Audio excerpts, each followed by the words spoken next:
দিনটা ছিল শনিবার ৯ই নভেম্বর। তো সকাল সকাল এত সুন্দর ঝলমলে রোদ দেখে মনটা একেবারে ভালো হয়ে গেছে। আর এদিকে সবাই ঘুমের থেকে উঠে গেছে।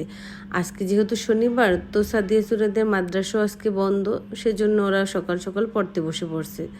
আসসালামু আলাইকুম, কেমন আছেন আপনারা সবাই? আশা করি যে যেখানে আছেন ভালো আছেন, সুস্থ আছেন। আপনাদের সবাইকে স্বাগতম জানাই আমার ইউটিউব চ্যানেলে নতুন আরেকটি ভিডিও দেখার জন্য। আশা করি আমার এই ভিডিওটা আপনাদের ভালো লাগবে। আর আমার ভিডিওটা যদি ভালো লেগে থাকে আমার ইউটিউব চ্যানেলকে সাবস্ক্রাইব করতে পারেন, আমার ভিডিওটাকে একটা লাইক দিতে পারেন, কমেন্ট করে আপনাদের মতামত জানাতে পারেন। তো এটা ছিল পরের দিন রবিবার, মানে 10 তারিখে রাত্রের বেলা। তো আজকে রাত্রের জন্য রান্না করব ডাঁটা শাক আর শুটকি তরকারি। তো এখানে আমি ডাঁটা শাক ভালো করে ধুয়ে তারপর পানিটা একটু ঝরাই নিয়েছি। এখন আমি ডাঁটা শাকটাকে কুচি কুচি করে কেটে নিলাম, এটার আমি এখন রান্না করব। তো একটা কড়াই বসাই দিলাম, কয়েকটা কাঁচামরিচ দিয়ে দিলাম, সাথে স্বাদ মতন লবণ। তারপর এখন আমি সবগুলো একসাথে ভালো করে মিক্স করে একটু ভাপা দিয়ে দেবো।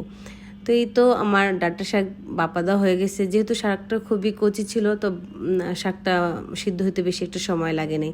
এখানে আমি একটা কড়াই বসে দিয়েছি, পরিমাণ মতন তেল, পেঁয়াজ কুচি আর রসুন কুচি দিয়ে দিলাম। হালকা একটু গোল্ডেন কালার ভাজা হওয়ার পর কয়েকটা শুকনো মরিচ দিয়ে দিলাম। আর এই যে এখন শাকটা দিয়ে ভালো করে শাকটারে ভেজে নিতেছি। আর এই তো রেডি হয়ে গেল আমার সিম্পল ডাঁটা শাক ভাজি।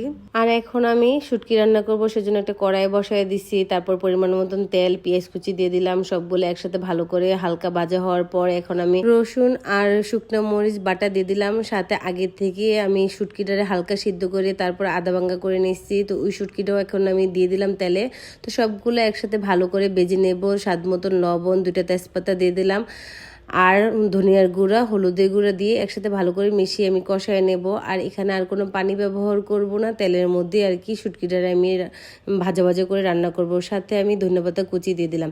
আর এই রেসিপিটা হচ্ছে আমার ফুফুর হাতের, আর এই প্রথম আমি ট্রাই করতেছি।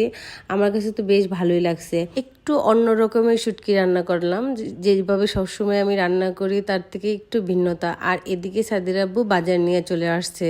আর এখন আমি বাজারগুলোরে গুছিয়ে রেখে দেবো, যেহেতু আমার রান্না হয়ে গেছে, তো রান্নাঘরটাও গুছিয়ে ফেলবো।